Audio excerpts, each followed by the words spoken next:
జేఎన్టీయూలో engineering విద్యార్థులు, ప్రత్యేకించి పరిశోధక విద్యార్థులు, ఆచార్యులు, ఇతర అభిమానులు అందరూ కలిసి ఏర్పాటు చేసుకున్న ఈ సమావేశంలో గణపతి ఉత్సవాల సందర్భంగా ఆధునిక కాలంలో గణపతి ఆరాధన వల్ల ప్రయోజనాలు ఏమిటి అనే అంశం మీద జరుగుతూ ఉన్న ఈ ప్రవచనానికి, ప్రసంగానికి మీకు అందరికీ హృదయపూర్వకంగా స్వాగతం పలుకుతున్నాం. మాతృదేవోభవ. మూడు చదువనట్టి ముత్తైదువవు నీవు అమ్మా, మూడు చదువనట్టి ముత్తైదువవు నీవు, ఎట్టి లెక్కనైన కట్టగలవు. మూడు చదువనట్టి ముత్తైదువవు నీవు, ఎట్టి లెక్కనైన కట్టగలవు. కాకి లెక్కకైన కంప్యూటరుల గొల్చు యుగము మాది, వింత జగము మాది. కాకి లెక్కకైన కంప్యూటరుల గొల్చు యుగము మాది, వింత జగము మాది. మా అమ్మగారు 3వ తరగతి చదువుకుని మానేసింది. మా నాన్నగారు అయితే అది కూడా చదవలేదు. ఆయన ఏదో వేదం చదువుకున్నారు. 9 ఏళ్ళప్పుడు ఆవిడకి 11 ఏళ్ల వయస్సున్న మా నాన్నగారితో వివాహం చేశారు. అప్పట్లో అలాగే ఉండేవి పద్ధతులు.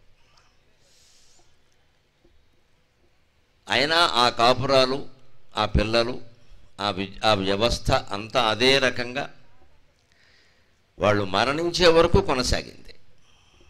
మధ్యలో విభేదాలు లేవని కాదు, ఎప్పుడూ ఉంటాయి.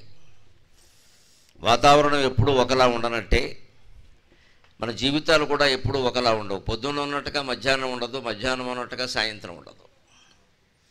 మీరు సూర్యుడిని చూడండి, పొద్దున్న చాలా చూడడానికి అందంగా ఉంటాడు, సాయంత్రం కూడా అందంగా ఉంటాడు. లేత ఎరుపు రంగులో మెరిసిపోతూ సూర్యభగవానుడు పొద్దున్న సాయంత్రం చాలా అందంగా ఉంటాడు, చాలా ఆకర్షణీయంగా ఉంటాడు, చల్లగా ఉంటాడు. పొద్దున సాయంత్రం మనం హాయిగా చూడొచ్చు. ఇంకా ఉదయం కంటే సాయంత్రపు సూర్యుడిని చూడడం చాలా మంచిది అని శాస్త్రం చెప్పింది. మన కళ్ళకు కూడా మంచిది. పొద్దున్న సాయంత్రం సూర్యోదయం, సూర్యాస్తమయ సమయాల్లో హాయిగా చల్లగా అందంగా ఉండే సూర్యుడు మధ్యాహ్నం 2 అయ్యేసరికి రెచ్చిపోతూ ఉంటాడు. సరిగ్గా జీవితం కూడా అంతే. బాల్యంలో మనమంతా చాలా చక్కగా రాముడు మంచి బాలుడు అన్నట్టుగా ఉంటాం. అక్కడ ఏమీ అల్లరి ఏమిటి చేయడానికి అంత భయమే. తల్లిదండ్రికి తప్ప ఎవరు కనపడినా భయమే.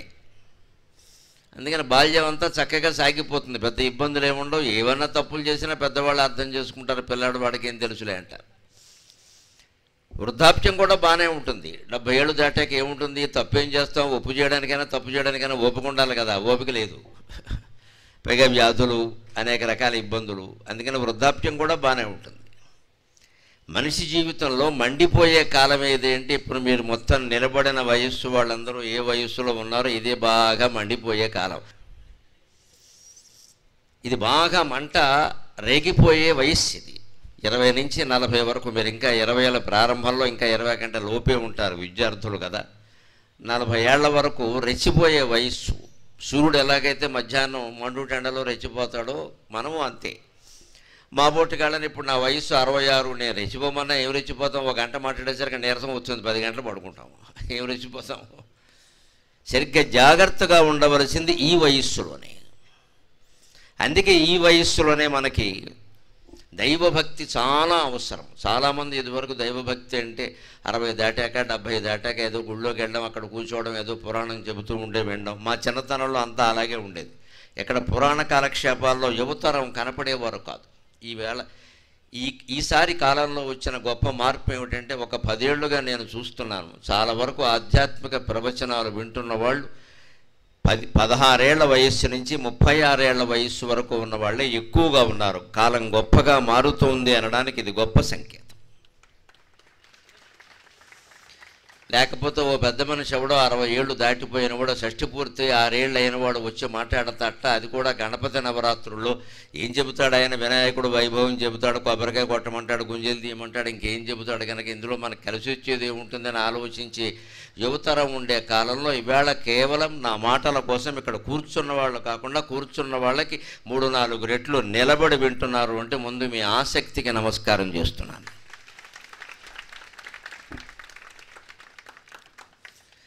ఈ ఆసక్తి మీ జీవితంలో ఏ శక్తినైనా కలిగిస్తుంది ఖచ్చితంగా. అందుకే నేను ఈ ప్రార్థనతో ప్రసంగాన్ని మొదలుపెట్టా. 3 చదువనెట్టి ముత్తైదువవు నీవు, ఎట్టి లెక్కనైనా కట్టగలవు. మా అమ్మగారి కాలంలో మా అమ్మే కాదు, అటువంటి వాళ్ళందరూ 3వ తరగతో 5వ తరగతో చదివి మానేసిన మాకు 8వ తరగతిలో మ్యాథమెటిక్స్ చెప్పింది ఆవిడ. మేము 8వ తరగతిలో ఉండగా జనరల్ మ్యాథమెటిక్స్లో అనుమానం వస్తే ఏముందిరా ఇది, కాలము దూరం వడ్డీ లెక్కలు ఇంతే కదా అని ఆవిడ చెప్పేది, నోట్ లెక్కలు. అంటే అప్పట్లో 3వ తరగతికి అంత చదువు ఉండేది. ప్రారంభమే పురాణాల పేర్లు, ఋషుల పేర్లు అనేక రకాల ధారణ చేయించేవారు, బాగా కంఠస్థం చేయించేవారు, పాఠం అప్పగించుకునేవారు. ఇవాళ ప్రాథమిక పాఠశాలలో కూడా పాఠాలు అప్పగించుకునే విధానం లేదు. అవగాహన అవగాహన అవగాహన అని 3 ఏళ్ల పిల్లాడికి అవగాహన ఏముంటుందండి? వాడు తలకాయ, వాడంతటి వాడు గ్రహించాలి, వాడంతటి వాడు గ్రహించాలి. 3 ఏళ్ల పిల్లాడు 6 ఏళ్ల పిల్లాడు వాడంతటి వాడు గ్రహిస్తే ప్రమాదం, అజ్ఞానంతో మాట్లాడతారు. వాడంతటి వాడు గ్రహించాల్సింది కనీసం 10 ఏళ్ళు దాటాలి. అంతవరకు మనమే చెప్పాలి, చెప్పేదంతా. శాస్త్రం చాలా స్పష్టంగా చెప్పింది. దైవవత్ పంచవర్షేషు దశవర్షేషు దాసవత్ ప్రాప్తేతు షోడశే వర్షే పుత్రం మిత్రవదాచరేత్. 5 ఏళ్ళు వచ్చే వరకు పిల్లాడినైనా అమ్మాయినైనా దేవుళ్ళ చూడమన్నారు. దేవుడికి ఏ సేవలు చేస్తారో అవన్నీ మనం పిల్లలకి చెయ్యాలి. వాళ్ళకి తెలియదు, తెలుసున్నా సరిగ్గా తెలియదు. 5 ఏళ్ళు దాటి 6వ ఏట ప్రవేశించాక మళ్ళీ 16-17 ఏళ్ళు వచ్చే వరకు సేవకుళ్ళ చూడమన్నారు. Treat him as a servant. దశవర్షేషు దాసవత్. దాసుడు అంటే సేవకుడు. దాసుడు ఎలా ఉంటాడు? యజమాని ఏం చెప్తే చేస్తాడు. ఇక మళ్ళీ ఆయన సొంత నిర్ణయం చేయడానికి వీల్లేదు. అక్కడ చెప్పిన పని చేయడమే అంతే. అలాగే చేయమన్నారు. అన్ని పనులు నేర్పమన్నారు. దాసుడు అంటే ఏదో బానిసలా బాధ పెట్టమని కాదు, అక్కడ అన్ని పనులు నేర్పాలి. తర్వాత ఓ 18 ఏళ్ళు దాటాయి, 20 ఏళ్ళు కూడా దాటాయి. అప్పుడు తల్లిదండ్రులకు చెప్పారు. ఏమిటి చెప్పారు అంటే, ఇక వాళ్ళని వదిలేయండి. ప్రాప్తేతు షోడశే వర్షే పుత్రం మిత్రవదాచరేత్. 18 ఏళ్ళు 16 ఏళ్ళు 18 ఏళ్ళు ఇది 20 ఏళ్ళు కూడా దాటాయి అంటే అమ్మాయి అయినా అబ్బాయి అయినా స్నేహితుల కింద లెక్క. వదిలేయండి ఆ విషయం, ఇంక మీరు బాధపడకండి. ఆ విషయం వాళ్ళ ప్రాప్తం ఎలా ఉంటే అలా జరుగుతుంది. అంటే భారతీయ సంస్కృతి ప్రకారం పిల్లల్ని పెంచితే, పిల్లలు పెరిగితే ఎలా ఉంటుంది అంటే అటాచ్మెంట్ ఎంత ఉంటుందో డిటాచ్మెంట్ కూడా అంత ఉంటుంది. ఏ వయస్సులో ఎవరితో మనకి అటాచ్మెంట్ అనుబంధం ఉండాలో అది ఉండాలి, ఖచ్చితంగా ఉండాలి. ఒక వయస్సులో గాఢంగా కూడా ఉండాలి. పసిపిల్లల్ని బాగా దగ్గరికి తీసుకుని ప్రేమించాలి. 5 ఏళ్ల లోపు పిల్లల్ని మామూలుగా మాట్లాడితే కుదరదు, ఒళ్ళో కూర్చోబెట్టుకోవాలి. ఒళ్ళంతా నిమురుతూ ఉండాలి. వాడికి భయంగా ఉంటుంది. మనం నిమురుతూ ఉంటే భయం అంతా పోతుంది. నా తల్లి నా దగ్గర ఉంది, మా నాన్న నా దగ్గర ఉన్నాడు, వీరెవరో బంధువు మేనమావటి నా దగ్గర ఉన్నాడు అని ఒక ధైర్యం ఉంటుంది. ఇక అలా ఒళ్ళంతా నిమరమన్నారు కదా, 16 ఏళ్ళు వచ్చి ఎక్కడ నిమిరితే జరగకుండావన్నీ జరుగుతాయి. ఇక్కడ నేను నిమరమన్నది 5 ఏళ్ల వయస్సులో, 16 ఏళ్ల వయస్సులో కాదు. ఇక్కడ 16 ఏళ్ల వయసులో నిమిరడం అన్నీ నెమర వేసుకో, అంతేగాని ఇంక నెమరకి ఎక్కడ. ఏ వయస్సుకు ఆ వయస్సుగా, ఏ వయస్సుగా ముచ్చట. అది పాటిస్తే ఖచ్చితంగా ఇవాళ యువతరం అంతా ఎక్కడ హత్య చేయవలసిన అవసరం కానీ ఆత్మహత్య చేసుకోవలసిన అవసరం కానీ రాకుండా వినాయకుడు గడిపిన సంక్లిష్ట జీవితంలాగే గడపవలసి వచ్చిన అద్భుతమైన విజయాలన్నీ సాధిస్తారండి. వినాయక విజయం అంతా దానికే తార్కాణం. అద్భుతమైన విజయాలు సాధిస్తారు. మనకి ఎలా ఉండాలో తెలుసు, కానీ అలా ఏ సమయంలో ఉండాలో తెలియదు. ఎలా ఉండాలో తెలిస్తే సమస్యకి సరిపోదు, ఏ సమయంలో ఎలా ఉండాలో తెలియాలి. అందుకని 3వ తరగతి చదివేసినా అప్పుడు మా అమ్మగారి తరం వాళ్ళు, మా నాన్నగారి తరం వాళ్ళు 5వ తరగతి 6వ తరగతి 8వ తరగతి చదివే వాళ్ళకి పాఠాల్లో అనుమానాలు వస్తే చెప్పారు అంటే వాళ్ళ పరిజ్ఞానం వాళ్ళ తరగతుల్ని మించి ఉండేది. ఇవాళ పరిస్థితి ఏమిటో నాకంటే మీకే బాగా తెలుసు. బీటెక్ చదివినా ఉద్యోగం రావట్లేదు అంటే కారణం ఏమిటంటే ఉద్యోగాలు లేకపోవడం కాదు, ఉద్యోగాలు ఉన్నాయి, నిరుద్యోగులు ఉన్నారు. అన్ఎంప్లాయ్మెంట్ ప్రాబ్లం కాదండి, పీపుల్ ఆర్ నాట్ ఎంప్లాయబుల్. ఉద్యోగాలు లేకపోవడం సమస్య కాదు, బోల్డ్ ఉద్యోగాలు ఉన్నాయి. అంతేకాదు ఉద్యోగానికి తగిన అర్హత లేని ఉన్నారు, వాళ్ళు చదువు ఉంది, డిగ్రీ ఉంది. దేనికైనా సరే అర్హత వేరు, యోగ్యత వేరు. క్వాలిఫికేషన్ ఉంది అందరికీ, కానీ తగిన అర్హత ఉండాలి. మనం బీటెక్ చదివాము అంటే ఒక భవనం మన పక్కన మన అపార్ట్మెంట్ ఏదైనా నిర్మాణం అవుతుంది అంటే సగం పైగా సలహాలు మనమే ఇవ్వగలిగారు. అక్కడ మనం ఇంకో ఇంజనీర్ని పెడుతున్నాం, మన ఊరికే ఉంటున్నాడు, దేనికి నీ బీటెక్ పనిలేక. ఇక్కడ మనం బీటెక్ ఎలక్ట్రిఫికేషన్ అంతా, ఎలక్ట్రిసిటీ అంతా చదివామంటే, ఎలక్ట్రికల్ చదివామంటే మన ఇంట్లో ఫ్యూజులు మనమే మార్చాలి, మన ఇంట్లో బల్బులు మనమే వేయాలి, మన ఇంట్లో కరెంట్ రిపేర్లు అన్నీ మనమే చేయాలి. మనం చేయకపోగా ఎవరినో పిలుస్తాం, వాడు చేస్తుంటే మనకి తెలియదు. ఇక్కడికి వాడేమంటాడు, నువ్వు చదివావులే నేను చెప్పింది చేయంటాడు. వాడికి అనుభవం మీద వచ్చింది, వాడు అన్నదాంట్లో తప్పు లేదండి. మనం అహంకారం భావిస్తే ఉపయోగం కుదరదు. ఇక్కడ వాడు తప్పు లేదు, వాడికి అనుభవం మీద వచ్చింది. మనకి చదివే తప్ప అనుభవం లేదు. అందుకని వాళ్ళ బీటెక్ ఎంటెక్ విద్యార్థులుగా, పరిశోధక విద్యార్థులుగా మీరు జీవితాన్ని మొత్తం ప్రయోగశాలగా భావించాలి. అది గణపతి మనకిచ్చే సందేశం. ఆయన జీవితం అంతా ప్రయోగశాలగానే భావించాం. వాళ్ళ నాన్నగారు ఆయన గొప్ప పరీక్ష పెట్టాడు. గణాధిపత్యం అంటారు. కైలాసంలో ప్రమథ గణాలన్నీ ఉంటాయి. ఆ గణానికి ఒక నాయకుడు కావాలి. ఎవరికి ఇవ్వాలి? సహజంగా పెద్ద కొడుకు ఇచ్చేస్తారు. అప్పట్లో ఈ వారసత్వం గొడవలు అదే ఉండే, వారసత్వమే ఉండేది, ఇంకేం లేదు. అందుకని ఇచ్చేస్తారు. కానీ చిన్న కొడుకు తగాదాకు వచ్చాడు. కథలు, పురాణ కథలు అలాగే ఉంటాయి. వాడు ఎదురు కొట్టేసుకున్నారని మనం అనుకోకూడదు. మనకు ఒక నీతి చెప్పడం కోసం ఆ కథ చెబుతారు. కుమారస్వామి కూడా వచ్చాడు. ఏ నాన్నగారు, మీకు ఆయన ఒక్కడే కొడుక, నేను కాదా, నాకు ఇవ్వకూడదా? ఇంత చేస్తే ఈయనేమిటండి పెద్ద బొట్టేసి కూర్చున్నాడు ఇక్కడ, ఆకారం చూడండి, కదులుతాడా మెదులుతాడా, ఎలక వాహనంట, మతి లేకపోతే సరి. ఎలక ఎందుకు పనికొస్తుందండి? ఏనుగు ముఖం, ఎలక వాహనం, ఏం చేసుకుంటాడు? నేను చూడండి సన్నగా చాలా అందంగా ఉన్న, స్లిమ్గా ఉన్నాను, నేను స్మార్ట్గా ఉన్నాను నేను. అందుకని నాకు ఇవ్వకూడదా? నేను బీటెక్ ఫస్ట్ ఇయర్లో చేరాను, కొత్తగా ఫ్రెష్ స్టూడెంట్, నేను తాజాగా ఉన్నాను, నాకు ఇవ్వకూడదా? పైగా నాకు నెమలి వాహనం, నా నెమలి ఎగురుతుంది హాయిగాను. ఆయనకు ఒక్క ముఖం ఉంది, అది కూడా ఏనుగు ముఖం. నాకు 6 ముఖాలు ఉన్నాయి, ఆయన షణ్ముఖుడు. అందుకే నాకు ఇవ్వండి అన్నాడు. పాపం ఈ తగాదా ఎందుకని శివుడు ఏం చేశాడు, నాకేముందయ్యా, అమ్మకి నాకు 2 కుమారులే కదా, మాకు భేదం ఎందుకు ఉంటుంది, సమర్థుడైన వాడు ఉండాలని మా ఉద్దేశం, అంతేకాని పెద్ద కొడుకు చిన్న కొడుకు భేదం మాకెందుకు ఉందయ్యా. అందుకని ఓ పరీక్ష పెడుతున్నాను, మీరే చూడండి, మీ దాంట్లో ఎవరికి ఎక్కువ మార్కులు వస్తే వాళ్ళకి ఇస్తాను, నాకేముంది అని చెప్పేసి. భూమండలం మీద చాలా తీర్థాలన్నీ ఉన్నాయి కదా, ఒక 3 కోట్ల తీర్థాలు పైగా ఉన్నాయట మొత్తం ప్రపంచం, భూమండలం మొత్తం మీద. మన భారతదేశం కాదు, భూమండలం మొత్తం మీద. ఈ భూమండలం మొత్తాన్ని జంబూద్వీపం అంటారు మన పురాణాలు. జంబూ, ప్లక్ష, కుశ, క్రౌంచ, శాఖ, శాల్మలి, పుష్కరాహ అని 7 ద్వీపాలు ఉన్నాయి. సప్తద్వీప వసుంధర అంటారు.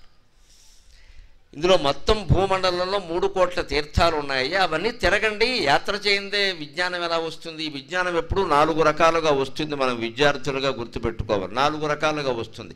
కేవలం పుస్తకాల ద్వారా మాత్రమే రాదు. పుస్తకాల ద్వారా కొంత వస్తుంది, కేవలం దానివల్ల రాదు.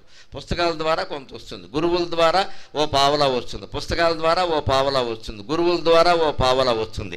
నువ్వు దేశమంతా సంచరించడం ద్వారా ఓ పావలా వస్తుంది, ఇంకా పావలా ఉంది. అది ఎప్పటికి వస్తుందంటే ఈ జన్మలో వస్తుందో రాదో, వచ్చే జన్మలో వస్తుందో చెప్పలేమన్నారు. ఎందుకు అంటే అది స్వీయ అనుభవంతో గ్రహించవలసిన విషయం. గ్రహిస్తే వస్తుంది, లేకపోతే రాదు. అన్నిటికంటే ఈ 4 పావలాల్లో ఏ పావలా గొప్పదంటే నువ్వు సొంత అనుభవంతో గ్రహించే విషయమే గొప్పది. ఎందుకంటే పుస్తకాల విషయాలు అందరికీ వర్తించవు. గురువులు కూడా అందరికీ ఒకలాగే చెప్పినా అందరికీ గ్రహించే శక్తి ఒకలా ఉండదు. చరిత్ర, దేశమంతా తిరగడం ద్వారా కూడా కొందరు కొన్ని విషయాలు గ్రహిస్తారు, కొందరు గ్రహించరు, వదిలేస్తారు, మొండిగా బండగా వ్యవహరిస్తారు. ఒక్కొక్కడికి సరదా ఏమిటి అంటే మన విద్యార్థులకు బాగా తెలుసు, కదిలే రైలు ఎక్కడమే వాడికి సరదా, దాని కర్మ అంటారు. బండి 5వ గేర్లో పెట్టడమే వాడికి సరదా. అమ్మాయి కూడా కనపడితే ఎత్తేయడమే పైకి, ఇంకా ఏం ఏనుగులాగా, ఇక చెప్పక్కర్లేదు. ఇంకా అసలు గేరే ఉండదు. ఏంటంటే ఇప్పుడు కాకపోతే ఎప్పుడు చేస్తావు సార్ సరదా అంటాడు వాడు. ప్రాణం కూడా ఇప్పుడు కాకపోతే ఎప్పుడు పోతుంది, అప్పుడే పోతుంది. అప్పుడు యమధర్మరాజు ఏమనుకుంటాడు, వాడు ఇప్పుడు కాకపోతే ఎప్పుడు చేస్తాను అంటున్నాడు, నేను మాత్రం ఇప్పుడు కాకపోతే ఎప్పుడు చేస్తాను లాగే అంటాడు. ఇది మనం తెలుసుడు చేసే పని కదా. ఆ పని మా వయసులో మేము చేయమన్నా చెయ్యం. అసలు మేము బండి ఎక్కం, కారు ఎక్కుతాం. ఒకవేళ పొరపాటు ఎక్కితే ఇక దానికి అసలు గీరే వెయ్యం, నెమ్మదిగా 2 ఎడ్ల బండి నడిపినట్టే నడుపుతాం. ఎందుకని వయస్సు. అంటే దేశాటనం ద్వారా వస్తుందంటే నువ్వు గ్రహిస్తే వస్తుంది, రావాలి కదా. కొంతమందికి ప్రయాణం చేసినా రాదు, ఎందుకంటే సాహసాలకి చూసుకుంటాడు దాన్ని. ఎవరి ముందో సాహసం చేయాలి అనుకుంటాడు, ఎవరి ముందో సాహసం చేయాలి అనుకుంటాడు. ఏమవుతుంది? సాధారణంగా మీరు పత్రికల్లో వార్తలు గమనించండి, టీవీలో వార్తలు, తిరుపతి వెళ్ళొచ్చారండి కొత్త జంట, దేవుడు దర్శనం చేసుకున్నారు, అత్తమామలు కూడా అందులో ఉన్నారు, బంధువులు కూడా ఉన్నారు, 6గురో 7గురో కలిసి పెద్ద కారులో వెళ్ళారు, ఇన్నోవా కారులో వెళ్ళారు. వస్తుంటే దారిలోనేమో మొత్తం ఏదో గుద్దేసింది, వాహనం తిరగబడిపోయింది, కొత్త జంట కాళ్ళ పారాని ఆరకుండా అని పత్రికల వారు కవిత్వాలు రాస్తారు. ఇక్కడ వీళ్ళ ప్రాణాలు పోతే వాళ్ళ కవిత్వం వస్తుంది. వెంకటేశ్వర స్వామి కూడా దయలేదండి. వెంకటేశ్వర స్వామి వీళ్ళని అక్కడికి రమ్మన్నాడా? అర్ధరాత్రి పూట బండి నడపమన్నాడా? ఎందుకు జరుగుతాయి ప్రమాదాలు? దైవ దర్శనం వల్ల జరగవు, తిరుపతి వెళ్ళడం వల్ల జరగవు, వెళ్ళకపోయినా జరగవు. వీళ్ళు చేసే పొరపాటు ఏమిటంటే వచ్చేటప్పుడు ఈ పెళ్లి కొడుకు బండి నడుపుతాడు, అది ఎప్పుడూ చేయకూడదు. తర్వాత సంసారం అనే బండి నడుపు నీ దమ్ము ఏంటో చూపించి అక్కడ. ఈ బోడి బండి నడపడం ఏంటి ఇక్కడ? పెళ్లి కొడుకు బండి నడుపుతాడు, ప్రొఫెషనల్ డ్రైవర్ ఒకరిని పెట్టుకునే వస్తారు. యాత్ర చేసేవాళ్ళు ఎవరు అలా ఏం వెళ్ళిపోరు. ఇక్కడ పెద్ద డ్రైవర్ ఒకరిని పెట్టుకో, నువ్వు తప్పుకో అంటాడు. ఎందుకంటే కొత్త బెళ్ళం పక్కన ఉంది కదా, దాని ముందు పోజు కొట్టద్దు, నేను హీరో అని చెప్పాలి కదా. అక్కడికే ఆ అమ్మాయి కొంచెం మొహమాట పడుతూ చెబుతుంది, ఎందుకు రిస్క్ ఏంటి, నాకు అలవాటు అంటాడు. ఇక్కడ కాలు చెయ్యి అన్నీ ఊపేసి నాకు అలవాటు అంటాడు. ఇక్కడ ఆ అమ్మాయిని పక్కన కూర్చోమంటాడు. ఇక ఆవిడ ఏదో సరసమాడుతూ ఉంటుంది, ఈయన రెచ్చిపోతూ ఉంటాడు. ఇంకా పైగా ఎప్పుడు అర్ధరాత్రి అందరూ పడుకుని ఉన్నారు కారులో. అప్పుడు నిన్ను నడపమని ఎవరు చెప్పారు అసలు? అటువంటప్పుడే సరిగ్గా రాత్రిపూట ప్రయాణాలు చేయకూడదమ్మా. ఒక తండ్రిగా, 2 బిడ్డల తండ్రిగా చెబుతున్నా, ఏదైనా జరిగితే గర్భశోకం ఎలా ఉంటుందో ఆలోచించండి. మీ వయస్సులో మీకు ఇప్పుడు అర్థం కాదు, మాకు అర్థం అవుతుంది. నాకైతే పత్రికల్లో అటువంటి వార్త ఏదైనా చూస్తే మా అబ్బాయి బాగున్నాడా అని వెంటనే వాడికి ఫోన్ చేస్తాను నేను. వాడికి బాగున్నా సరే కంగారు వస్తుంది వెంటనే. ఏమో వీళ్ళు ఏం చేస్తున్నారు, ఇలాగే వెళ్ళిపోతున్నారేమో. అందులో ఇవాళ ఏమిటంటే సౌభాగ్యమో దౌర్భాగ్యమో తెలియదు కానీ ఎవరికి 2 మించి పిల్లలు లేరు. 2 కూడా ఎక్కువ, ఒకరే ఉన్నారు చాలామందికి. ఆ ఒక్కరికి ఏమైనా జరిగితే ఇంకా ఈ 2 ప్రాణాలు గంగలో కలిసినట్టే. మనం ముందు ఆ తల్లిదండ్రుల గురించి ఆలోచించాలి. మనం ఏ సాహసం చేసినా వెనకాల వాళ్ళు 2 ప్రాణాలు మన కోసం బాధపడేవి ఉన్నాయి ఖచ్చితంగా. మనం క్షేమంగా ఇంటికి వచ్చామా లేదా అని వాళ్ళకి తెలియజేసే వరకు, కనీసం ఒక ఫోన్లో ఒక సందేశమైనా పంపే వరకు వాళ్ళు అలా ఎదురు చూస్తూ ఉంటారు. 1 గంట అయినా 2 అయినా. అబ్బాయి ఇంకా పంపలేదు, చెప్పలేదు అని తండ్రి పడుకున్న తల్లి అయితే పడుకోదు అసలు. అబ్బాయి చెప్పలేదు అంటూనే ఉంటుంది. అటువంటి వాళ్ళ మమకారం కంటే మన బీటెక్లు ఎంటెక్లు ఎక్కువైనటువంటి విషయం కాదు. రేపు పెద్ద అయ్యాక మన మీద మమకారం చూడడానికి ఎవరుంటారు? ఆ తల్లిదండ్రులు 2 వెళ్ళిపోతే ఇంకెవరు ఉన్నారు ఇక్కడ చూడడానికి? అసలు ఆ తల్లిదండ్రుల పట్ల ఉండే భక్తికే వినాయకుడు ప్రతీక. 3 కోట్ల తీర్థాలు తిరిగి రమ్మనగానే కుమారస్వామి రయ్యమని బయలుదేరిపోయాడు. బీటెక్ కుర్రాళ్ళలాగా బయలుదేరిపోయాడు. శుభ్రంగా నెమరు కదా, ఫుల్గా పెట్రోల్ కొట్టించాడు, రెక్కలెప్పేసి ఎగిరిపోయాడు. ఆయన అనుకున్నాడు, ఈ గణపతి ఎక్కడ తిరుగుతాడు, ఈయన పొట్ట ఎలక, ఈయన సరిపోయింది, ఈయన వాహనమేమో ఎలక, ఈయనేమో ఏనుగు, ఎక్కడ తిరుగుతాడు, సీటు మందే ఖాయం, ఏకగ్రీవమైన ఎన్నిక అనుకున్నాడు ఆయన. గణపతికి ఏం చేయాలో తోచల, అలా కూర్చున్నాడు. సూక్ష్మ బుద్ధికి గణపతి ప్రతీక. ఆయన కాస్త సూక్ష్మమైన బుద్ధితో ఆలోచించాడు. అప్పుడే తల్లి తండ్రి అక్కడే ఉన్నారు ఎదురుగా, పార్వతి పరమేశ్వరుడు 2 కూడా. ఆయనకు ఒక శాస్త్రం గుర్తొచ్చింది. వెంటనే తనకి చదువు నేర్పినటువంటి గురువు చెప్పిన శాస్త్రం ఒకటి గుర్తొచ్చింది. కింస్యుద్ గురుతరా భూమేకి మాతా గురుతరా భూమేకి కింస్యుదుచ్యతరశ్చఖాత్ పితా ఉచ్యతరశ్చఖాత్ అని భారతంలో ఉంటుంది ఒక విషయం. యక్ష ప్రశ్నల సందర్భంలో చెబుతారు, భూమి కంటే కూడా భారాన్ని ఎక్కువగా భరించేది ఏది అని యక్ష ప్రశ్నలో యక్షుడు ధర్మరాజును అడుగుతాడు. భూమి కంటే కూడా ఎక్కువ భారం భరించగలిగింది ఎవరు? వెంటనే ధర్మరాజు ఒక క్షణం ఆలోచించకుండా కౌన్ బనేగా కరోడుపతిలాగా ఆడియో ఫోన్ చేస్తా, వాడి సహాయం అడుగుతా అన్నాం, ABCD అన్నాం, యా అన్నాం, ఊ అన్నాం, ఏమీ లేకుండా ఒకే ఒక్క క్షణంలో కింస్యుద్ గురుతరం భూమేకి అనగానే మాతా గురుతరా భూమేకి, భూమి కంటే కూడా ఎక్కువ భారాన్ని భరించగలిగింది తల్లి మాత్రమే అని చెప్పాడు. దానికి యక్షుడు చాలా ఆనందించి బ్రహ్మాండంగా చెప్పేవయ్య నిజంగానే. కింస్యుదుచ్యతరశ్చఖాత్ అన్నాడు. ఆకాశం కంటే కూడా ఉన్నతుడైన వ్యక్తి ఎవరయ్యా అంటే తండ్రి అని చెప్పాడమ్మా. అది మన భారతీయ సంస్కృతి, అది మన భారతీయ. భూమి కంటే ఎక్కువ భారం మోయగలిగింది తల్లి. అది మీకు ఇప్పుడు అర్థం కాదు, మోసిన వాళ్ళకి అర్థం అవుతుంది. మిమ్మల్ని అందరినీ తల్లులు కడుపులో మోశారు, 9 నెలలు మోశారు. ఎంత జాగ్రత్తగా మోశారు. బిడ్డ కోసం ఏం తినమంటే తిన్నారు, ఏది మానేయమంటే అది మానేశారు. వాళ్ళ అమ్మో వైద్యులు ఎవరో చెప్పారు వాళ్ళకి, ఇది తినకూడదమ్మా, ఇది తినాలి, ఎంతసేపు మెలకుగా ఉండకూడదమ్మా, ఇలా పడుకోవాలి, పడుకునేటప్పుడు ఎడంవైపు ఇలా పడుకోవాలి, కుడివైపు ఇలా పడుకోవాలి. 10 నెలల పాటు నరకాన్ని కూడా స్వర్గంగా భావించారు వాళ్ళు, బిడ్డ కోసం బిడ్డ కోసం బిడ్డ కోసం. అంతేకాదు మా చిన్నతనంలో చూసేవాళ్ళం, మా అక్కయ్యలు వాళ్ళు పురుటుకు వచ్చినప్పుడు పెద్ద పెద్ద కేకలు, మామూలు కేకలు కాదండి, చచ్చిపోయేవాడు కూడా అలా కేకలేడు. ప్రసవం అంటే అంత భయంకరం. ఇప్పుడు ఇంకా ఈ రకరకాల ఆపరేషన్లు అవి వచ్చేసేసి మొత్తం కడుపు కోసి తీసేయడం వచ్చిన తర్వాత, సిజేరియన్లు వచ్చిన తర్వాత ఇవన్నీ తగ్గిపోయాయి, కుట్లు పారేస్తున్నారు శుభ్రంగా, అవసరం లేకపోయినా సరే. అప్పుడు అవి ఏమీ లేవు, చచ్చినట్టు కనాల్సిందే. పైగా ఒకళ్ళ ఇద్దరా 10 మందిని కనేవారు. మా ఇంట్లో నేను 9వ వాడిని, లాస్ట్ అండ్ ఫైనల్ 9వ వాడిని. మా అమ్మ నన్ను కనడానికి నొప్పులు పడి అయినా సరే ఈ పిండం బయట పడకపోతే ఆవిడకు పెద్ద తువ్వాలు ఒకటి కట్టి గోడకి నిలబెట్టారమ్మా. 8 రోజులు నిలబెట్టారు నా తల్లిని. అంత ఘర్షణ నుంచి పుట్టాను నేను, అంత ఘర్షణ తట్టుకున్నాను నేను కడుపులో ఉండగానే. 8 రోజులు నిలబెట్టారు. ఎందుకంటే అప్పటికే 8 మందిని కంది ఆవిడ.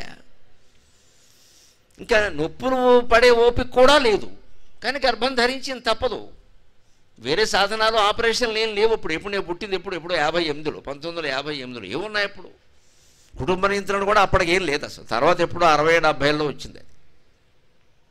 అలా గోడకి నిలబడి 8 రోజులు. అందుకే నేను అష్టావధానం మొదటిసారి ఎప్పుడో చేశాక వెళ్ళి, అమ్మా నేను 8 మంది పండితుల్ని జయించానమ్మా అంటే, ఎందుకు జయించవరా, నిన్ను కనడానికి 8 రోజులు పడ్డానరా నేనేం చెప్పింది ఆవిడ. అష్ట అంటే 8 కదా. అంత ఘర్షణ ఉంటుంది పుట్టుకలు. అప్పుడు అర్థమైంది నా తల్లి నన్ను కనడానికి ఎంత యాతన పడిందో. నేను పుట్టకపోయి ఉంటే ఆవిడకి ఆ నొప్పులు లేవు కదా అనుకున్నాం. తర్వాత నేను సాధించిన వైభవాలని చూసిన తర్వాత నా తల్లి అన్నదేమిటి, ఒరే నేను నొప్పులు పడకపోయి ఉంటే దేశానికి ఇటువంటి వాడు అందేవాడా, నువ్వు అందేవంటే మరి నేను చేశాను కదరా. ఈవేళ 12 కోట్ల మంది తెలుగు వాళ్ళలో నేను చాలా ఆనందంగా చెబుతున్నా, గర్వంగా కాదు. 12 కోట్ల మంది తెలుగు వాళ్ళలో 75% మంది, కనీసం 9 కోట్ల మంది నా ప్రవచనాలు వింటున్నారు. 9 కోట్ల మంది వింటున్నారు, ఏం అనుమానం లేదు. ఇప్పుడు మా ఇంటి దగ్గర నుంచి ఇక్కడికి వస్తుంటే కూడా దారిలో రుజువైంది, అందరూ నమస్కారాలే. పైగా అందులో 40 ఏళ్ళ లోపు వాళ్ళే ఎక్కువ, 20 to 40 ఉన్న వాళ్ళే. గుర్తుపట్టని మనిషి అంటూ లేడు. నేను అక్కడ బాకీలు చేసి పారిపోయే అవకాశం కూడా లేదు, వెంటనే గుర్తుపెట్టేస్తారు. గుర్తుపట్టే అవకాశం లేకపోతే ఊరంతా అప్పులు చేసి పారిపోవచ్చు, నాకు ఆ అవకాశం కూడా లేదు. మొత్తం గుర్తుపడతాడు, ఆడేరా తీసుకురండి అంటారు వాళ్ళు. అంత గుర్తుపడుతుంటే ఏమనుకోవాలి దీన్ని? మరి ఆవిడ నేను నొప్పులు పడకపోతే నాకు ఈ యోగం ఎక్కడిది, మీకు అందరికీ వినే అవకాశం ఎక్కడిది, ఎక్కడి నుంచి వస్తుందండి? అంటే ప్రతి వ్యక్తి పుట్టుక వెనకాల ఒక కారణం ఉంది. కారణ జన్ములంటూ ప్రత్యేకంగా ఉండరు మిత్రమా. కారణం లేనిదే జన్మే లేదు అసలు శాస్త్రం ప్రకారం. కారణం లేకపోతే జన్మే లేదు. అంచేత నువ్వు నేను అందరం కారణ జన్ములమే. ఎవరు ఏ కారణం కోసం జన్మించారు? ధర్మరాజు శాంతి కోసం జన్మించాడు, దుర్యోధనుడు యుద్ధం కోసం జన్మించాడు. కారణం లేకుండా జన్మ ఎలా ఉంటుంది? ఆయన కారణ జన్ముడే, ఈయన కారణ జన్ముడే. అందుకని జీవితంలో ఆ తల్లిదండ్రుల కష్టానికి ఫలితాన్ని మనం అందించాలి అంటే బీటెక్ ఎంటెక్ విద్యార్థులుగా మీరు, డిగ్రీ విద్యార్థులుగా మీరు పరిశోధనాత్మక దృష్టితో ఆలోచించాలి. గణపతిలాగే సూక్ష్మ బుద్ధిని పెంపొందించుకోవాలి. పుస్తకాలు చదివి జవాబులు రాస్తూ పోవద్దు. ఆయన సూక్ష్మ బుద్ధితో ఆలోచించాడు. నిజమే కదా, శాస్త్రంలో చెప్పారు కదా, భూమి కంటే కూడా ఎక్కువ బరువు మోయగలిగింది తల్లి కదా, ఆకాశం కంటే కూడా ఉన్నతులైన వాడు తండ్రి కదా అన్నాడు. ఎందుకంటే ఆకాశం కంటే ఉన్నతుడండి, ఆకాశం వర్షిస్తుంది. ఇప్పుడు ఎక్కడ వర్షిస్తుందో అని మనం భయపడుతున్నామా లేదా? వర్షించకుండా ఉంటే బాగుండు గురువుగారి ప్రసంగం అయిపోయే వరకు అని. మరి అదే అవసరం వచ్చిందనుకో, రైతులు ఏమనుకుంటారు, 4 చినుకులు పడితే బాగుండు అనుకుంటారు. వాళ్ళ ఆశ వాళ్ళది, మన ఆశ మనది.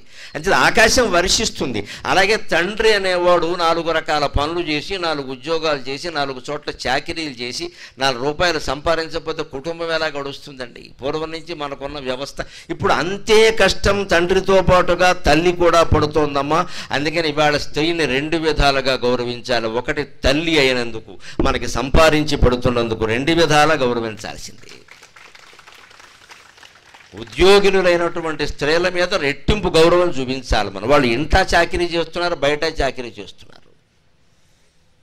ఒక రకం కష్టం కాదు, విశ్రాంతి తీసుకునే అవకాశం కూడా లేదు వాళ్ళకి. మన కోసమే చేస్తున్నారు. ఎందుకంటే ఇవాళ హైదరాబాదులో ఉండే తల్లిదండ్రులు ముఖ్యంగా ఇద్దరూ సంపాదించకపోతే గడవని పరిస్థితి. మన చదువులు, మన ఫీజులు, మన లెక్కలు, మనం వేసే పెద్ద పెద్ద ఫ్యాషన్ డ్రెస్సులు, ఇవన్నిటికీ డబ్బులు కావాలంటే ఇద్దరు కాదు, ఇంకా వీలైతే 4 సంపాదించాలి ఇక్కడ, లేకపోతే సరిపోవట్లేదు.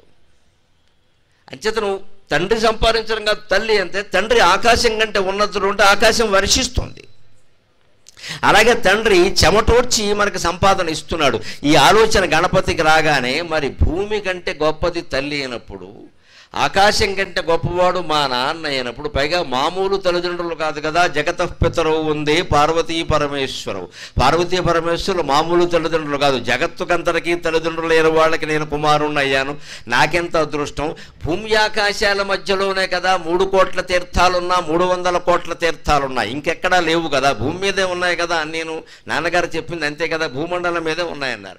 మరి భూమి మీదే అన్నీ ఉన్నప్పుడు, భూమి ఆకాశాలైన తల్లిదండ్రుల మధ్యలో నేను ఉన్నప్పుడు, ఆ తల్లిదండ్రులకి ప్రదక్షిణం చేసి నమస్కారం చేస్తే భూమి తీర్థాలన్నీ తిరిగినట్టే కదా అని ఆలోచన మెరుపులా ప్రవేశించగానే ఆయన ప్రదక్షిణ నమస్కారాలు క్లాక్ వైజ్ అంటారే, గడియారంలో ముళ్ళు తిరిగినట్టుగా సరిగ్గా కుడివైపుకి ప్రదక్షిణం. దక్షిణం అంటే కుడి అని అర్థం, అందుకని ప్రదక్షిణం. కుడివైపుగా తిరిగితే అది ప్రదక్షిణం. యాంటీ క్లాక్ వైజ్ అంటారు, అప్రదక్షిణం అంటారు. ఇలా తిప్పుతారు, కొన్ని పితృకార్యాల్లో ఇలా తిప్పుతారు, శుభకార్యాల్లో ఇలా తిప్పుతారు. ఓ లెక్క ఉంటుంది దానికి. అందుకని ప్రదక్షిణం ఆ తల్లిదండ్రుల ఎదురుగా నిలబడి వారికి నమస్కారం చేసి 3 ప్రదక్షిణాలు చేసి ఆయన అన్నాడు, ఏమిట్రా అబ్బాయి ఎలా చేసావు, ఇంకా అన్నయ్య అక్కడక్కడ తిరుగుతున్నావు, నువ్వు పెడుతున్నావో లేదో అంటే, అయ్యా నాకు ముందు దీనికి ఫలితం చెప్పండి. తల్లిదండ్రులకి నేను ప్రదక్షిణ చేసి నమస్కారం చేశాను కదా, తల్లి అంటే భూమే కదా, తండ్రి అంటే ఆకాశమే కదా, భూమి ఆకాశాల మధ్యలోనే కదా తీర్థాలున్నా స్వార్థాలున్నా ఏమున్నా అన్నీ ఇక్కడే కదా, దీనికి ఫలితం చెప్పండి అంటే, పార్వతీ పరమేశ్వరులకు సైతం నోరు మెదలలేదమ్మా. భూ ప్రదక్షిణ షట్కేణ కాశీయాత్రాశతేన చ. తల్లిదండ్రులకు నమస్కారం చేసే ఫలితం ఎలా ఉంటుందో శాస్త్రంలో చెప్పిన మాట నేను చెబుతున్నా. మీ మనస్సుకు నచ్చితే మీకు ఆచరించండి, మీరు బలవంతంగా చేయమని నేను చెప్పను. భూ ప్రదక్షిణ షట్కేన కాశీయాత్రాశతేన చ. భూ ప్రదక్షిణ షట్కేన కాశీయాత్రాశతేన చ. సేతుస్నాన సహస్రైశ్చ తత్ఫలం మాతృవందనే. ఈ భూమి అంతా 6 సార్లు తిరిగితే ఏ ఫలితం వస్తుందో, కాశీకి ఒక 100 సార్లు వెళ్ళొచ్చి శివదర్శనం చేసుకుని గంగలో స్నానం చేస్తే ఏ ఫలితం వస్తుందో, శ్రీరాముడు నిర్మించినటువంటి సేతువు దగ్గర సముద్రంలో స్నానం చేస్తే ఒక 1000 సార్లు చేస్తే ఏ ఫలితం వస్తుందో, అంత గొప్ప ఫలితం తల్లికి తండ్రికి నమస్కారం చేస్తే వస్తుందని చెప్పింది శాస్త్రం. ఆలోచింతురుగాక మేరలు, ఆలోచింతురుగాక మేరలు. దేవుడు కంటే కూడా ముందు నమస్కారం చేయవలసింది తల్లికి తండ్రికి. కొంతమందికి ఒక అనుమానం వస్తుంది, ఏమండి వాళ్ళు మేము నమస్కారం చేసే స్థితిలో లేరండి, వాళ్ళు రకరకాలుగా ఉన్నారు, మా తల్లిదండ్రులను చూస్తే మాకే నమస్కారం చేసి గౌరవించాలని అనిపించవచ్చు. అదొక దురదృష్టం. అయినా శాస్త్రం చెప్పిన మాట చెబుతున్నా, ఎటువంటి వ్యక్తిలోనైనా ప్రవర్తనలో మార్పు రావాలంటే మనం నమస్కారం చెయ్యాలి, మనం గౌరవించాలి, ఖచ్చితంగా వచ్చేస్తుంది మార్పు. మీకెవ్వరికి బహుశా ఈ వయస్సులో ఎవ్వరికి మీకు 2 చేతులు ఎత్తి నమస్కారం పెట్టే అలవాటు ఉండదు, మీకు ఎవరు చెప్పరు, మీకు తెలియదు. అంతకంటే ఇలా తెలిస్తే చేస్తారు, దానికి. కానీ మాకు అది అలవాటు, మాకు అసలు ఇలా అనడం మాకు తెలియదు, ఇలా అనడమే తెలుసు అంతే. మరి చిన్నవాళ్ళు అయితే ఏదో బాగున్నావా అబ్బాయి అంటాం, నమస్కారం చేయకూడదు, ఆయుక్షణం కాబట్టి బాగున్నావా అని పలకరిస్తాం. పెద్దవాళ్ళు అయితే నాకంటే 1 ఏడాది పెద్దవాడైనా నేను 2 చేతులు ఎత్తే నమస్కారం చేస్తా. మాకు బళ్ళోనే నేర్పారు అది ఖచ్చితంగా. ఇలా మాస్టర్ రాగానే గురువు గారు గురువు బ్రహ్మ అండం నేర్పేశారు, వెంటనే అలవాటు అయిపోయింది. అలాగది మీకు ఆ అలవాటు లేకపోవచ్చు, కానీ ఇప్పుడు మీరు ప్రత్యక్షంగా ఒక దృశ్యాన్ని మీరు చూశారు. నేను ఈ సభలోకి వస్తూ ఈ మధ్యలోంచి వస్తూ అందరికీ 2 చేతులు ఎత్తి నమస్కారం చేశా, ఆ పక్కకి వెళ్ళి నమస్కారం చేశా, మళ్ళీ మధ్యలోంచి వచ్చి ఈ పక్కకు వచ్చి 2 చేతులు ఎత్తి నమస్కారం చేశా. నేను చెయ్యడం కారణంగా అంతకుముందు అలవాటు లేని వాళ్ళందరూ 2 చేతులు ఎత్తి నాకు నమస్కారం చేశారు. అలవాటు చేసుకుంటే ఏదైనా వస్తుంది, పెద్ద విషయం ఏం లేదు. ఇప్పుడు మీరు చేశారు కదా అందరూ, నేనేమైనా చెప్పానా మిమ్మల్ని చేయమని? ఎందుకయ్యా చేయమని ఎవరినైనా అడిగాను? అలా అనక్కలా, మనం చేస్తే జరుగుతుంది. చేయని వాడు ఉంటే ఉండనండి, వాడి కర్మ తర్వాత నేర్చుకుంటాడు.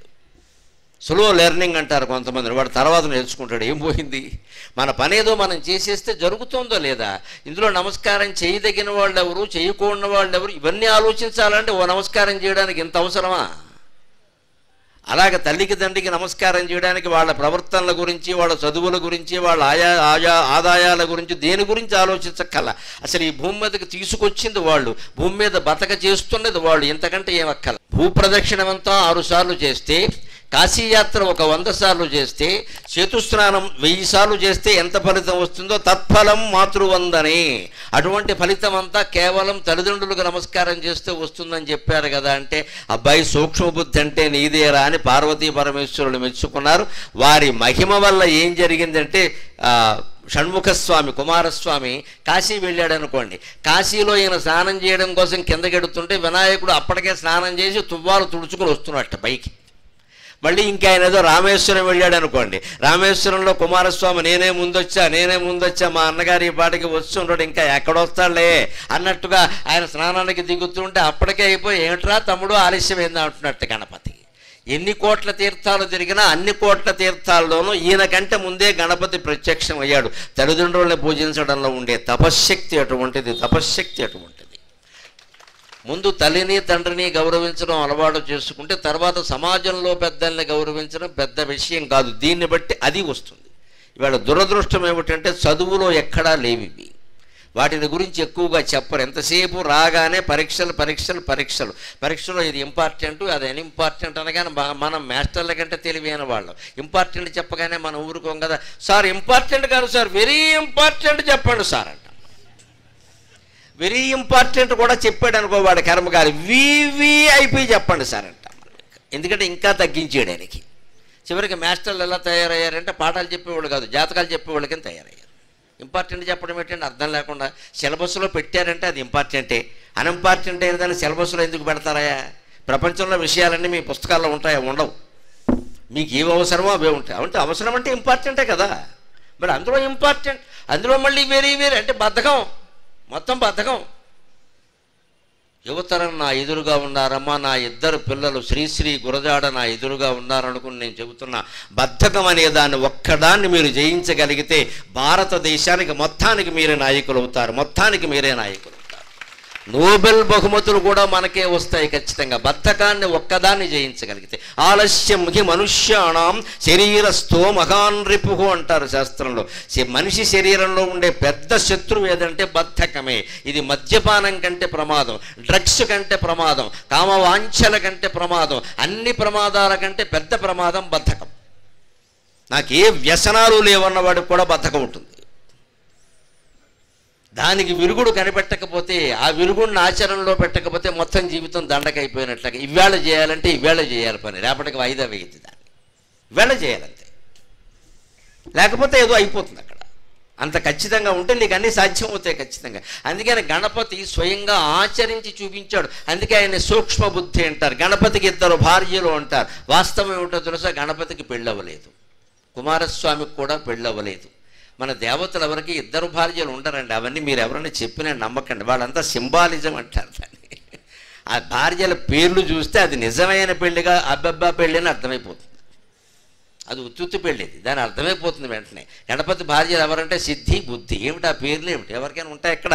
బుద్ధి అని. మా అమ్మాయి బుద్ధిని ఇచ్చి బుద్ధి లేని వాడికి పెళ్లి చేస్తున్నాం అని కూడా శుభ్రాకి వేయలేదుగా. మా అమ్మాయి బుద్ధి, వీడిని ఎవరికి ఇస్తున్నాం? ఈ అమ్మాయిని బుద్ధి లేని వాడికి ఇస్తున్నాం అనేవారు. ఇప్పుడు సిద్ధి ఎవరికి ఉండవండి, ఆ పేర్లు వాళ్ళకి ఎందుకు ఉంటాయండి? ఆయనకు కూడా ఫ్యాషన్ పేర్లు కావాలి కదా, అమల, కమల, విమల ఏవో కావాలి కదా. మరి బుద్ధి సిద్ధి ఏమిటండి? నువ్వు బుద్ధితో ప్రయత్నం చేస్తే కార్యము సిద్ధిస్తుంది. అందుకే సిద్ధికి బుద్ధికి మధ్యలో విఘ్నేశ్వరుడు ఉంటాడు, ఆటంకాలు రాకుండా చూడు. ఏదైనా పని జరగాలంటే నువ్వు బుద్ధితో ఆలోచించవయ్యా, ఎవరి మీద ఆధారపడతావేంటి?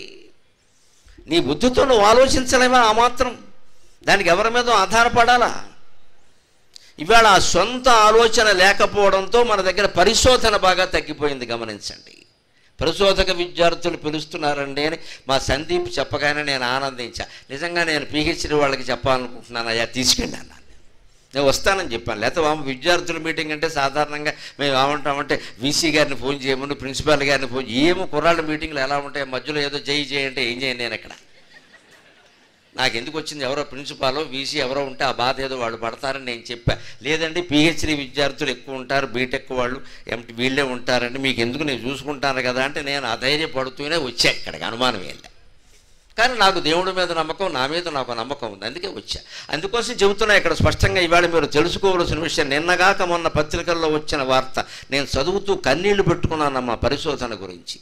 దక్షిణ కొరియా దేశంలో 1,00,000 మందికి 1000 మంది పరిశోధకులు ఉన్నారు, వైజ్ఞానిక పరిశోధన చేసేవాళ్ళు. 1,00,000 మంది జనాభాకి 1000 మంది అంటే 1%. స్వీడన్ లాంటి చిన్న దేశంలో 1,00,000 మందికి 1,500 మంది ఉన్నారు పరిశోధకులు. చిన్న దేశం స్వీడన్. మనతో పోలిస్తే తెలంగాణలో సగం ఉంటుంది. అది తెలంగాణలో సగం, ఇంకా ఆంధ్ర కూడా కలపక్కల. ఇక ఆంధ్ర కలిపితే సముద్రమే దాని పని. అటువంటి చిన్న చిన్న దేశాలు ఇవి. ఇజ్రాయిల్ ఇవాళ భయంకరమైన యుద్ధం చేస్తుంది హమాస్ వాళ్ళతోటి. ఆ ఇజ్రాయిల్లో పరిశోధకులు 1,00,000 మందికి 2,000 మంది ఉంటారు. 1,00,000 మందికి 2,000 మంది 2%. స్వీడన్లో 1.5%. దక్షిణ కొరియాలో 1%. మన దేశంలో ఎంతో తెలుసు జనాభా లెక్క ప్రకారం 1,00,000 మందికి కేవలం 22 మంది ఉన్నారమ్మా పరిశోధకులు. ఎక్కడ 2,000 మంది, ఎక్కడ 22 మంది. 2% కాదు, 1% కాదు, 0.5% కాదు, 0%. ఇక్కడ పరిశోధనలు కూడా ఎందుకు చేస్తారంటే పిహెచ్డీ చేస్తే ఉద్యోగం వస్తాయి. అదో ఉద్యోగం కోసం అని పిహెచ్డీ ఇక్కడ. అప్పుడు పిహెచ్డీ అవ్వదు. పిహెచ్డీ అంటే పిచ్చి హరిదాస్ అవుతాడు వాడు. అంతే. ఎన్ని ఉద్యోగం ఉద్యోగం ఉద్యోగం ఉద్యోగం లేకపోతే బతకలేవా? ఏం చదువుతున్నావు అంటే ఐదో. ఎందుకు చదువుతున్నావు? ఉద్యోగం కోసం. ఉద్యోగం లేకపోతే బతకలేవా? ఉద్యోగం కోసం అని చెబుతున్నామంటే మనం అవమానించుకుంటున్నామమ్మా ఖచ్చితంగా. అందుకే ఇంజనీరింగ్ కాలేజీల వాళ్ళు, ప్రైవేట్ కాలేజీల వాళ్ళు ఎలా తయారయ్యారంటే మేము ప్లేస్మెంట్ ఇస్తాం, మేమే జాబ్స్ వేయిస్తాం, మేమే పెళ్ళిళ్ళు చేస్తాం, మేమే శోభనాలు చేస్తాం. దేనికి కాలేజీ? దేనికి? కాలేజీ వాళ్ళు చేయాల్సిన పనులు ఇవి. ఉద్యోగాలు ఎవడో పెట్టండి, వాళ్ళకేం పని? మీరు చదువుకోవాలి, బయటికి వెళ్ళి ఉద్యోగాలు సంపాదించుకోవాలి. ఉద్యోగాలు వాళ్ళు ఇస్తారా? అందుకే వాళ్ళు ఏం చేస్తారు, ఎక్కడికెక్కడికే శతకోటి దరిద్రాలకు అనంతకోటి ఉపాయాలు. కంపెనీలు వాళ్ళతో వాళ్ళు ఒప్పందం చేసుకుంటారు. ప్లేస్మెంట్ ఇచ్చేయండి, క్యాంపస్కి రండి, మొత్తం వాయించేయండి, ఒక 100 మందికి ఇచ్చేయండి, మేము బొమ్మలు వేసుకుంటాం, 3 నెలలు అయిపోయాక తీసేయండి. శ్రీమద్ రమారమణ గోవిందో హరి. బ్రహ్మాండమైన అగ్రిమెంట్లు ఇవన్నీ. శతకోటి దరిద్రాలకు అనంతకోటి ఉపాయాలు. ఉద్యోగం ఇప్పించమన్నావు కానీ తీసేద్దని చెప్పలేదుగా. అంతే. వాళ్ళతో ఒప్పందాలు చేసుకుంటారు శుభ్రంగా. వాళ్ళు వస్తారు ఇక్కడ, శుభ్రంగా కాఫీ టిఫిన్లు తింటారు, 4 రోజులు ఉంటారు. మీకు అందరికీ ఉద్యోగాలు ఇచ్చినట్టు యాక్షన్లు చేస్తారు ఇక్కడ. మీకు ఏదో వచ్చేసి ప్యాకేజీ ప్యాకేజీ ప్యాకేజీ కింద చాలా లీకేజీ. నీకు అది కనపడలేదు ఇక్కడ. Package 1 crore, 2 crore, 20 lakhs, 50 lakhs. ముందు నీకు పెళ్లి కుదిరింది ఇక్కడ, అంతకంటే ఏం కాలేదు. తర్వాత ఆ ఉద్యోగం పోయింది. అయితే గొడవలు మొదలయ్యాయి, విడాకులు కూడా అయిపోయినాయి. ఇంత ప్యాకేజీ ఏం చెప్పారు? ఏమి లేదు. ఇందులో ఎవరు వీళ్ళిద్దరూ ఎవరిని మోసం చేయాలి? మొత్తాన్ని వేరే వాళ్ళు మోసం చేశారు. అసలు మనం ఉద్యోగానికి కాలేజీ వాళ్ళ మీద ఆధారపడడం ఏంటండి? కాలేజీ వాళ్ళు చదువు చెప్తారు, ఉద్యోగం ఇప్పించడం వాళ్ళకి పని ఎలా అవుతుంది? నీ ఉద్యోగం నువ్వు సంపాదించుకోవాలి. సంపాదించుకోవాలంటే సొంత తెలివితేటలు ఉపయోగించాలి. 1,00,000 మందికి 2,500 మంది దక్షిణ కొరియా, 2,000 మంది 1,500 మంది దక్షిణ కొరియాలో ఉంటారు ఆ పరిశోధకులు. 2,000కు పైగా ఇజ్రాయిల్లో ఉంటారు. చిన్న దేశం అండి. ఇజ్రాయిల్ అంతా కలిపితే తెలంగాణలో సగం, ఆంధ్రాలో పావలా ఉంటుంది. అది ఎంత చిన్న దేశం. ఇవాళ ఎంత పట్టు వదలకుండా పోరాడుతుందో చూడండి. అది ఎంత దెబ్బ తగిలినా సరే పట్టు వదలకుండా కుదరదో వాళ్ళ సంగతి తేలాల్సింది. అంతేకాదు, మొన్న ఆశ్చర్యకరమైన విషయం చూస్తుంటారు. ఇజ్రాయెల్ నిఘా విభాగం పరిశోధన అంటే అది. వాళ్ళు ఇరాన్ వాళ్ళు ఎక్కడో వీళ్ళ మీద దాడి చేయబోతున్నారని తెలిసి, దాన్ని ముందే తెలుసుకుని అరగంట ముందు వాళ్ళ మీద వీళ్ళు దాడి చేశారండి. That is Israel. నేను వాళ్ళు చేసే మారణకాండను సమర్థించట్లా, వాళ్ళ తెలివితేటల గురించి మాట్లాడుతున్నాను. అవతల వాళ్ళతో మనకి ప్రమాదం ఉందనే విషయాన్ని వాడు గ్రహించి అరగంట ముందు ఆ స్థావరం మీద దాడి చేసి వాళ్ళ క్షిపణులన్నీ బద్దలు చేశాడు. మన పేపర్లో వచ్చింది 10 రోజుల క్రితం వార్త. ఎక్కడి నుంచి ఈ నిఘా వాళ్ళు ఎక్కడ తయారయ్యారండి? They are B Tech, M Tech, they are computer scientist. మరి మన దగ్గర మన జేబు కొట్టేసిన విషయం మనకి తెలియదు. ఒళ్ళు తెలియకుండా పడుకుంటాం అంతే. అక్కడ పైగా ఆ జేబులో పర్స్ ఎలా ఉంటుంది? 3 kgs రాయిలా ఉంటుంది, ఎంత లావు అది. అంత డబ్బులు అందులోనే, అన్ని క్రెడిట్ కార్డులు, డెబిట్ కార్డులు, అమ్మాయిల ఫోటోలు అన్నీ అందులోనే. మొత్తం అంతా కలిపి ఇంత, మొత్తం 2 kgs బెల్లం గడ్డలా ఉంటుంది అది. అది ఇక్కడ ఎక్కడో పెడతాడు, తెలియదా? ఇంత లావును కనపడుతుంటే పైకి కోసేసాడు ఎవడో, బ్రేడెట్ కోసేసాడు. ఆ మాత్రం తెలియదు. మనం వేసే ప్యాంట్లకు మళ్ళీ ఇటో 3 జేబులు, అటో 3 జేబులు. దేనికి? నీ దగ్గర ఉన్న కార్డులు, నీ దగ్గర డబ్బులు అన్ని జేబుల్లో తలో కాస్త పెట్టబోయా. ఏం కోస్తాడో చూస్తాను నేను. 1 కోస్తాడు, 2 కోస్తాడు. అప్పటికి నువ్వు లేచి వాడి పేరు కోస్తావు. జేబులు ఉంటే ఉపయోగించుకోవాలి ఖచ్చితంగా. 6 జేబులు వేసుకునే దానికి మళ్ళీ గుండి ఓడి పెట్టి, నక్షత్రం ఓడి పెట్టి, విప్పలేక కప్పలేక ఏడవడం కాదు. దేనికే జేబులండి, పని లేక. దేనికే జేబులు? నా లాల్చీకి 2 జేబులు ఉన్నాయి. నాకు అవసరమైన సామాన్లన్నీ 2 పెట్టుకున్నాను. 2 పెట్టి, ముఖ్యంగా ఫోన్ ఇందులో ఉంటుంది అంతే. ఇందులో ఇంకేం పెట్టను. ఎందుకంటే ఫోన్ చేస్తే తీసామనుకోండి ఆ పర్సు కూడా కింద పడిపోతుంది. మనం చేసే పని అన్నీ ఓ చోట పెడతాడు, తీస్తాడు. ఈ అముఖ్యమైన దానికోసం తీస్తాడు, ముఖ్యమైనది పోయింది. ఇదంతా అజాగ్రత్త. నువ్వు నిఘా విభాగానికి ఎలా పనికొస్తావు మహానుభావ? నిఘా అంటే ఎలా ఉండాలి, ఎంత జాగ్రత్తగా. నీ వస్తువులే నువ్వు కాపాడుకోలేని వాడు దేశాన్ని ఏం కాపాడుతావు? ఇక్కడ ఇజ్రాయెల్ నిఘా విభాగం అంత గట్టిగా ఉంటుంది, వాళ్ళ పరిశోధనలు అలాంటివి. అటువంటి పరిశోధన ఈ రంగంలో జరగాలి ఖచ్చితంగా. అప్పుడు మనకి దాని సత్తా ఏమిటనేది తెలుస్తుంది.